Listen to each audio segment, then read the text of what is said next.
Et bonjour tout le Alors, monde. Salut. salut, On va salut à attendre tous. que les gens arrivent un peu. Niveau son, si on peut avoir un retour, c'est top sur, sur LinkedIn et YouTube. Ah, on a un problème sur YouTube. Salut Adrien. Rien. Salut. Bon, est-ce qu'on nous entend sur là, c'est LinkedIn? Salut Stéphane. Salut Majed.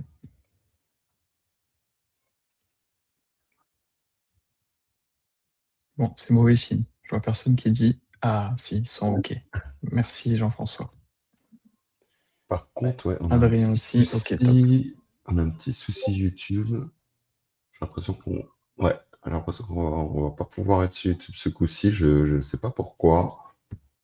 Bah, vas-y, moi j'ai un bouton passer. Ah ouais, d'accord. Non, ça marche pas. Là, malheureusement, en fait, il faudrait recouper et relancer le stream. J'ai l'impression. Ah, en direct. Ah ouais, d'accord.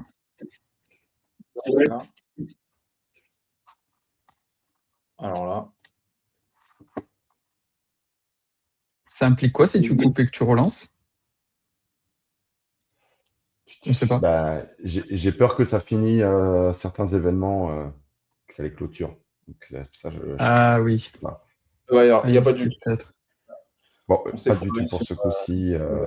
Voilà, bon, ça arrive. Comment on peut. Quand même une vidéo YouTube avec un lien, on mettra le lien du replay au cas où, de LinkedIn. Ouais, Elle existait la vidéo, je l'ai vue, enfin c'est la vignette. Bon. Bon, du coup, on démarre, parce qu'on a peu de temps. On essaye yes. de se tenir à cette demi-heure. Salut à toutes et à tous. Merci d'être là. On a 30 minutes ensemble. Je vais commencer par vous rappeler rapidement pourquoi on existe. Alors, dans nos boîtes, on a tous des dizaines, des centaines, parfois même des milliers de pipelines CI/CD. Chaque semaine, il y en a de plus en plus. On automatise tout, le build, les tests, les déploiements. Bref, c'est un outil qui est super. Sauf qu'il y a un détail, c'est qu'avec ces super pouvoirs des pipelines CI/CD viennent aussi des super privilèges. Et donc, logiquement, le pipeline CI/CD devient une cible. Les attaques récentes, elles l'ont rappelé, hein, quand un pipeline est compromis, ce n'est pas juste un incident de dev, c'est potentiellement toute l'entreprise qui est impactée. Et pendant que ces attaques augmentent, à côté, il y a aussi autre chose qui augmente, c'est la conformité.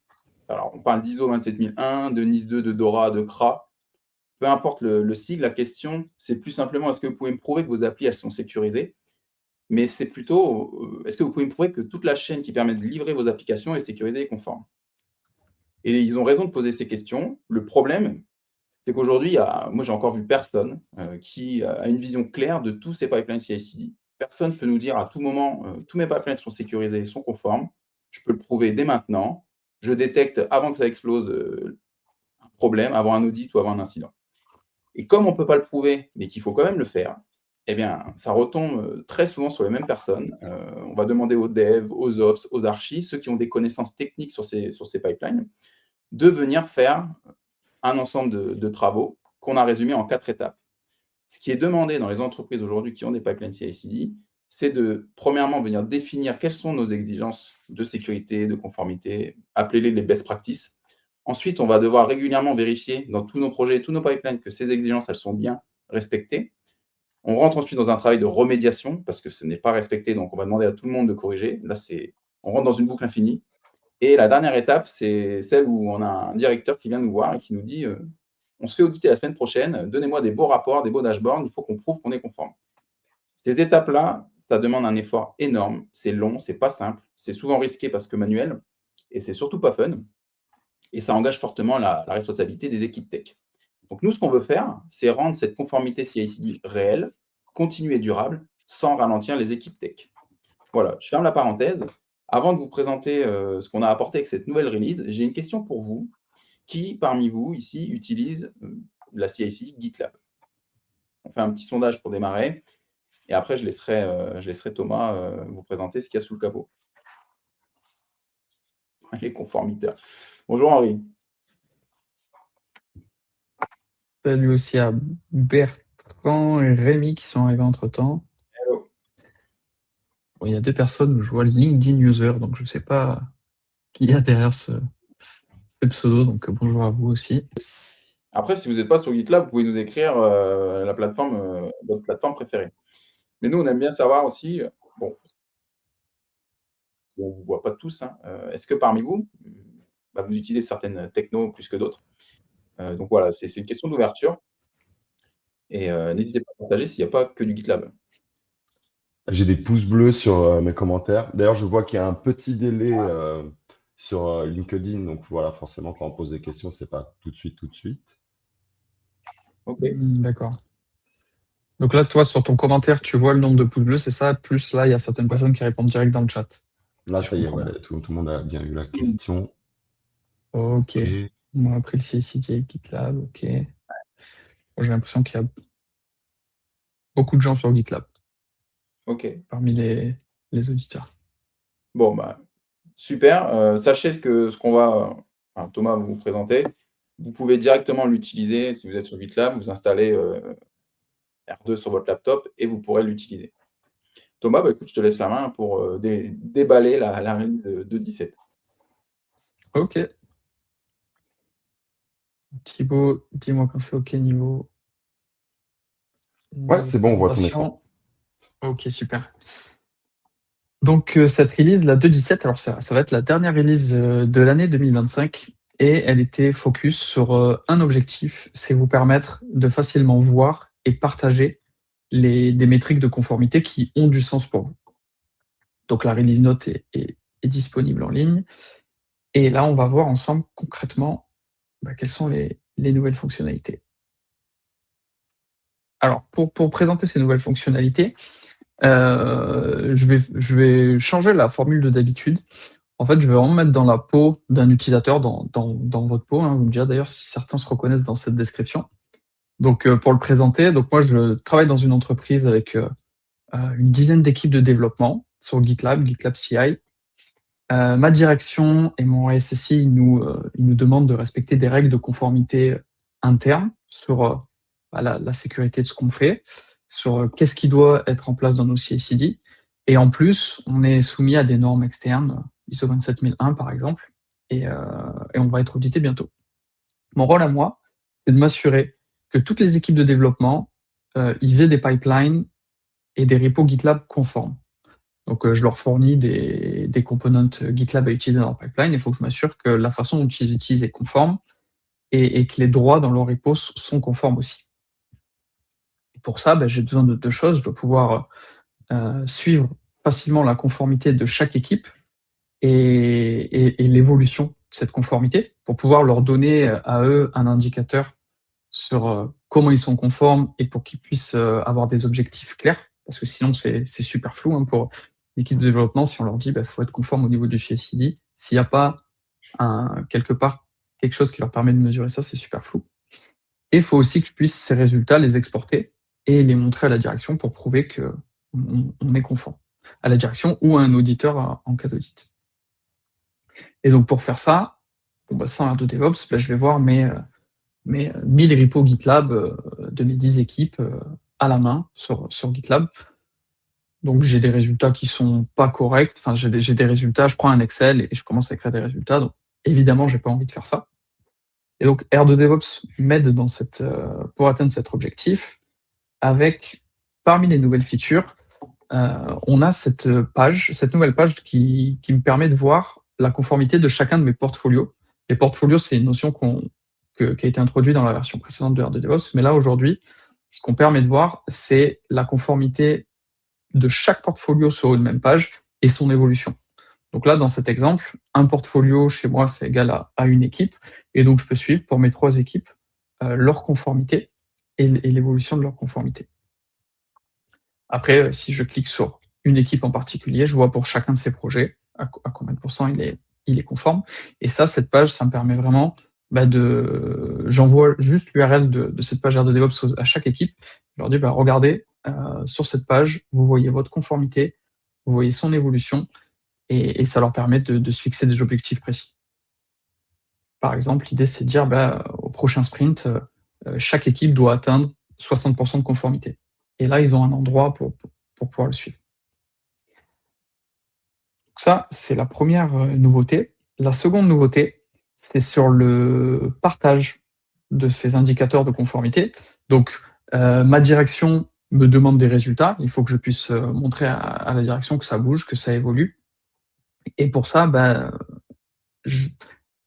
pour pouvoir partager en fait ces résultats avec des profils pas techniques, des profils qui n'ont pas forcément des comptes sur GitLab, jusqu'à maintenant, je n'avais pas de solution facile. Bon, je pouvais prendre un screenshot de cette page, mais maintenant, ce que R2DevOps me permet de faire, il me permet d'exporter ces résultats au format PDF et CSV. Donc, j'ai juste à cliquer ici, je récupère les documents. Voilà, comme je vous partage juste mon navigateur, je vais vous montrer à quoi ça ressemble dans la release note. Ce que je reçois après avoir téléchargé mon export, c'est 2 fichiers PDF qui m'affichent la conformité de chacune de mes policies et la conformité de chacun de mes portfolios. Ça, cette page-là, ça reprend vraiment la page qu'on a vue ensemble, la page portfolio. Et je peux envoyer ça, je peux donner ça à un auditeur, je peux envoyer ça à ma direction, je peux envoyer ça à des chefs de projet non techniques qui ont besoin de suivre pour chacune de leur équipe comment ça évolue.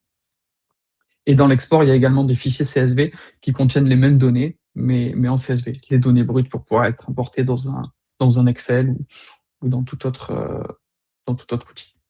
Ouais, Thomas, on a une question de Amine qui nous demande si vous avez pensé à gamifier ce scoring de conformité. J'ai croisé le fondateur de Holy Garden qui analyse la conformité des télémétries et le respect des conventions du standard hôtel, et j'ai vu ça chez eux. Chaque équipe a un scoring pour suivre ça d'une manière ludique.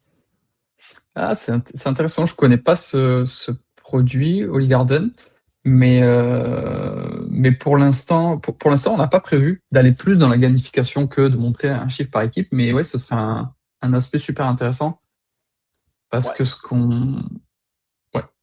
Non, vas-y, termine, je poserai ma question après. Parce que ce qu'on voit souvent, effectivement, c'est que le plus gros pain point, c'est l'adoption des équipes. Et souvent, c'est facile de récupérer des métriques et d'avoir des indicateurs, mais c'est beaucoup plus difficile de faire en sorte que ces indicateurs s'améliorent. Donc la gamification, ça peut être un super bon levier. Ouais, du coup, c'était la question qu'il y a derrière, Amine. Peut-être qu'on pourra en reparler, mais moi, ce qui m'intéresserait, c'est comment il est venu à gamifier. Est-ce que c'est parce qu'il voulait faire ça dès le départ, ou c'est parce qu'il s'est rendu compte le même constat que dit Thomas, c'est que passer à la correction, c'est pas ce qu'il y a de plus évident, mais pourtant, c'est ce qu'il faut faire parce que c'est vraiment là où on a du concret. Et est-ce que c'est pour ça qu'il a gamifié? Mais on pourra en reparler. L'idée, elle est intéressante. En tout cas, elle me donne envie d'en savoir plus. Ok. Et donc, si je reprends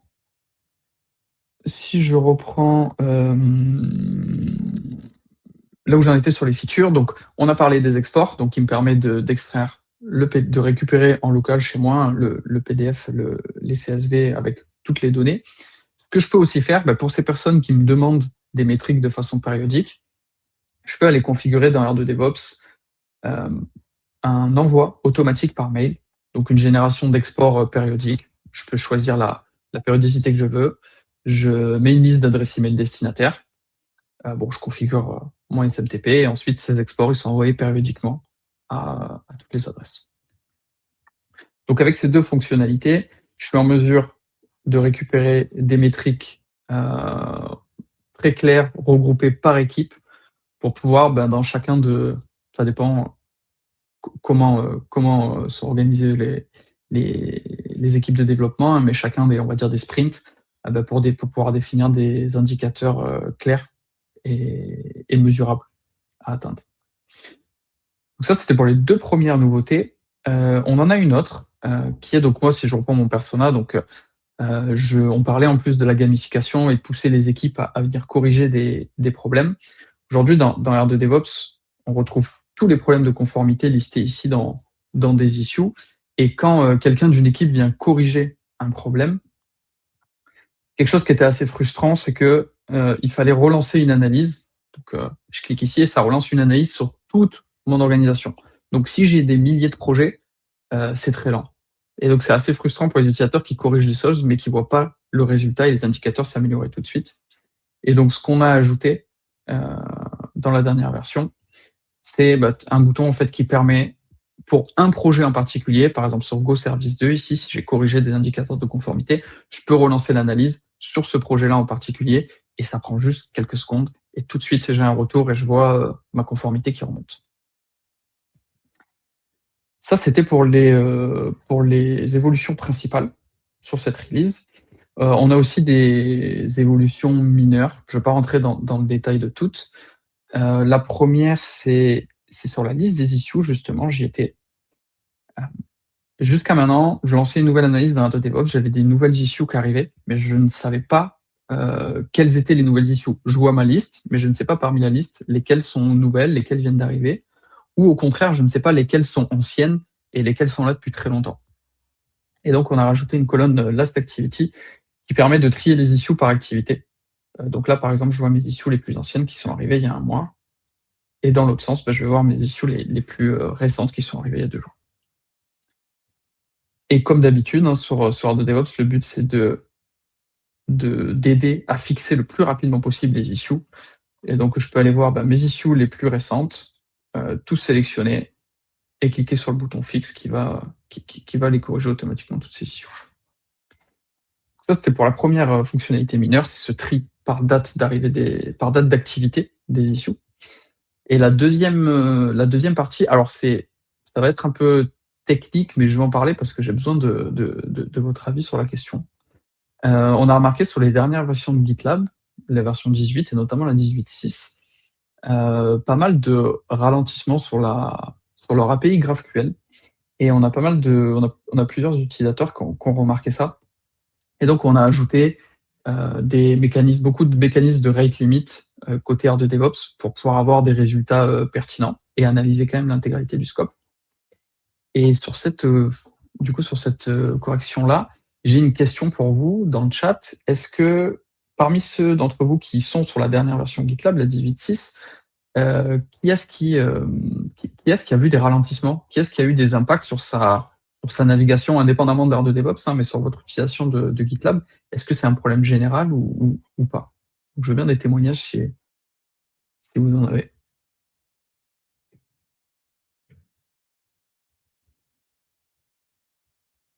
Même des ralentissements énormes tout court. Ok, Adrien. Oui, c'est vrai, tu m'en avais parlé. Je suis curieux de savoir si d'autres personnes ont eu ce type de soucis.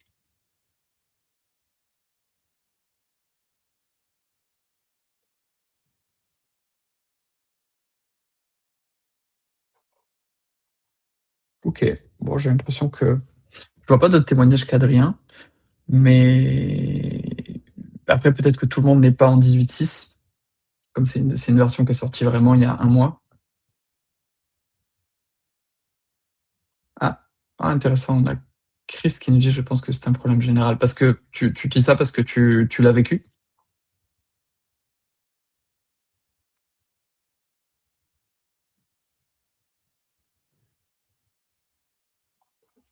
C'est frustrant un peu cette latence avec le chat qui remonte où je pose la question. Oui. Mais bon, ça fait partie du truc du live. Mais ok. Ok, bah oui, si Chris, si tu peux répondre dans le chat, ça va peut-être pas remonter tout de suite, mais j'ai d'autres collègues qui ont le même problème. Ok. Bon, bah merci pour les réponses. Pour la release, c'est tout ce que je voulais vous montrer. Voilà les 3 features principales sur les métriques, l'export, les analyses plus ciblées, et puis après dans les mineurs, on va pas tout parcourir, mais si ça vous intéresse dans le détail, vous avez la release note sur docs.r2devops.io. Yes. J'en profite quand on a un peu de temps encore pour poser une question un peu plus générale, qui n'était pas prévue, hein, mais voilà.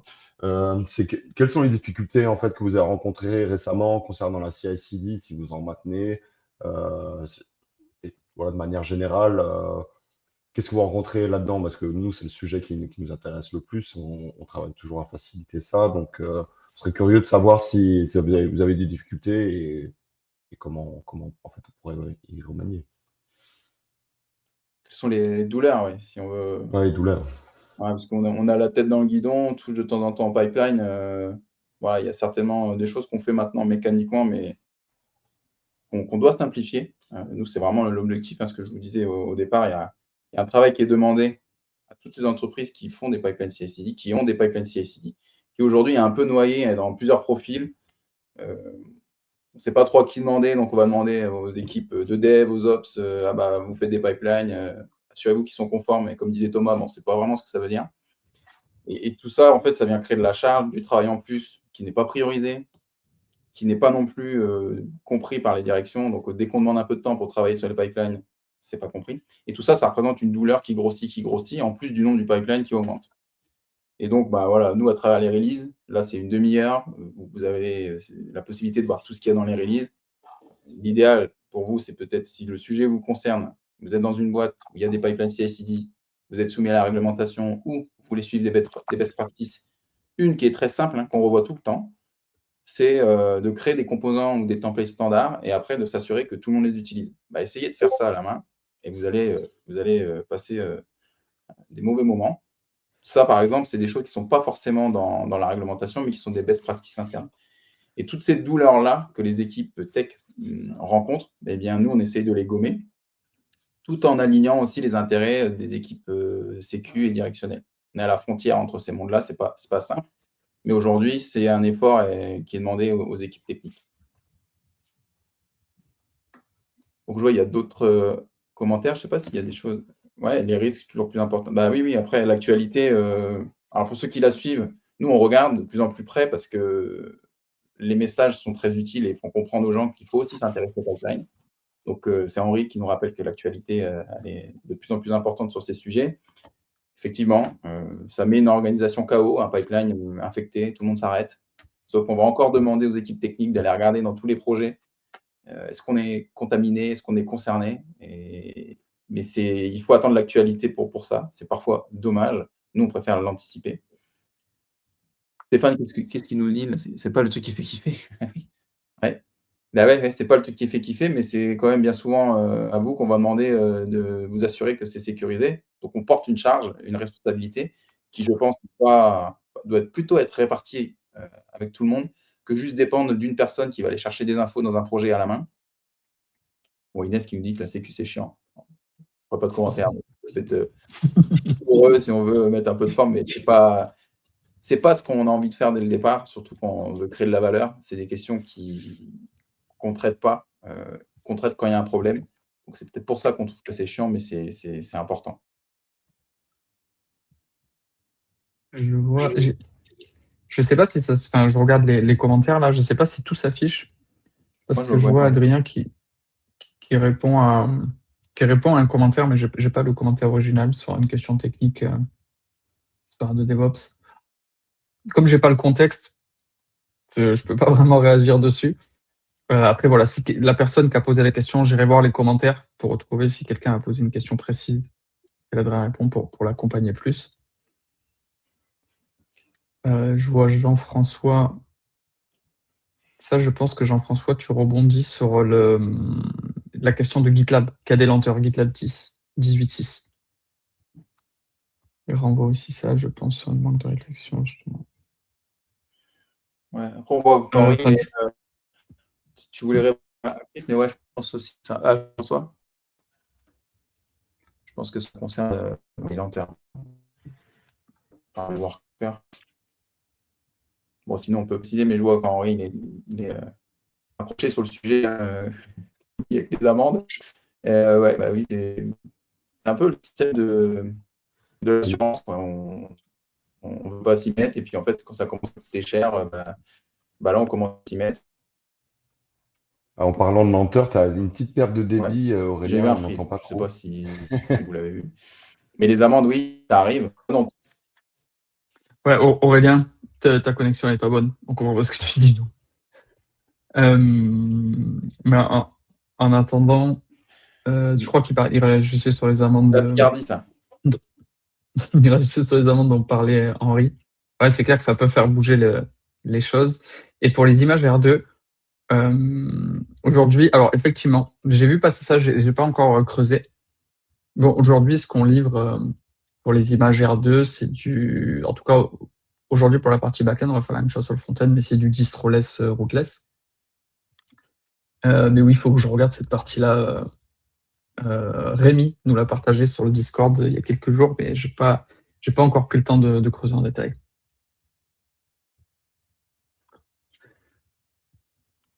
La sécurité, c'est chiant, mais il faut, oui, effectivement, ouais.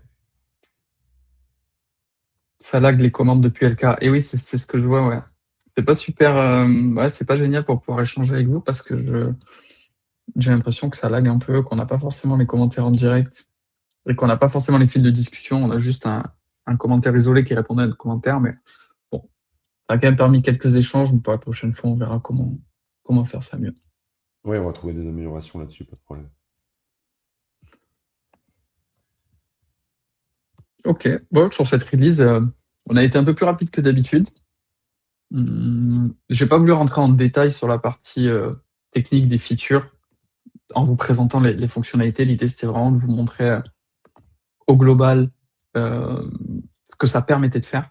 Maintenant, après, n'hésitez pas à faire des remarques dans les commentaires du live si vous auriez aimé voir un peu plus de détails sur comment on configure ces features, comment on crée un portfolio, etc.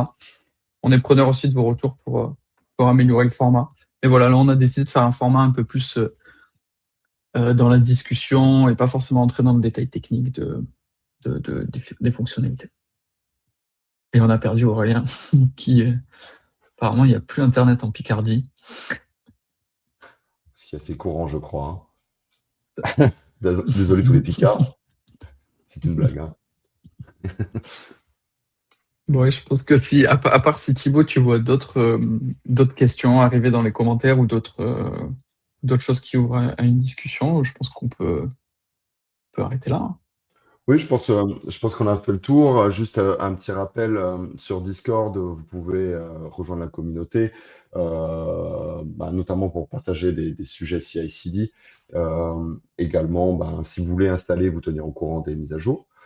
On a aussi notre page de documentation où voilà, vous aurez la release note et la documentation pour installer R2DevOps. Hein. Vous pouvez l'installer gratuitement pour tester chez vous. Donc, si vous le faites, tenez-nous au courant de vos retours. Nous, aujourd'hui, on construit le produit avec la communauté. Donc, voilà, c'est super important que vous nous dites tout ce qui vous passe par la tête. Et sinon, globalement, on va se souhaiter de bonnes fêtes et une bonne année à vous tous. Et on va vous dire à l'année prochaine pour toujours plus de DevOps. Hein. Et justement, juste pour rebondir au message de Rémi, qui dit c'est bientôt Noël, quelles seront les nouvelles features 2026 ? Pour la première fois, on va pas spoiler. On va pas spoiler parce qu'il y a plein de trucs qui arrivent pour 2026. Mais on vous laisse la surprise. Moi, j'ai on envie va... de Ouais, vas-y. Oh. Non, Non, vas-y. Ouais. J'ai retrouvé de l'Internet. Bref, je sais pas si c'est passé. Moi, j'ai envie de retourner cette question. Mais pour vous, là, pour Noël, ceux qui font de la CI/CD, si vous faites un peu de pipeline, si vous touchez au pipeline, si vous êtes dans une boîte avec des pipelines, ça serait quoi un beau cadeau de Noël pour vous? Ça serait intéressant d'enlever les barrières et de rêver un peu, de se dire, dans un monde idéal, ça serait bien qu'on puisse faire ça, ou qu'on ne fasse plus ça, ou que ça soit simplifié. Mais allez-y, hein, nous, ça nous nourrit énormément même si on ne fera pas tout, si on ne peut pas tout faire, c'est pas l'idée non plus. Mais on voit des douleurs, on essaye de les corriger. Et c'est en pensant aussi à ce qui vous fait mal sur le terrain qu'on peut imaginer la meilleure expérience de demain. Donc allez-y. Et moi, j'en dis pas plus comme Thomas hein, sur 2026. Mais vous, allez-y si vous avez des sujets. J'ai retrouvé mon accent picard. Oui. Ouais, c'est Picardie, Internet, c'est aléatoire. On a quand même un ami qui nous parle d'un point douloureux. Il nous reste 1 minute. Alors, je ne l'ai pas lu. Merci Thibaut. Tellement affreux. Il faut que ça sorte. Ah oui. La fausse plainte auprès de sa boîte. Alors oui, il y a des événements l'année prochaine. On va regarder. Ça, par contre, on peut vous dire, on va regarder. Cette année, c'est pas trop montré. Mais l'année prochaine, on a bien envie d'aller vous rencontrer, de parler en vrai avec vous de ce sujet. Donc ça fait partie des réflexions de cette fin d'année et de début d'année. Post-dem peut-être. Yes. On arrive au bout. Moi aussi, je vous souhaite de bonnes fêtes. Si vous voulez suivre ce qui se passe, voilà, Thibaut a déjà balancé toutes les infos. Et puis la meilleure façon de contribuer, si vous avez envie de contribuer, c'est d'essayer et de nous partager vos retours. Ça nous aide énormément. Yes. Bonne fête à tous. Ouais, Merci à tous. Bonne fête. À plus tard. Ciao. Salut. À l'année prochaine. Au revoir.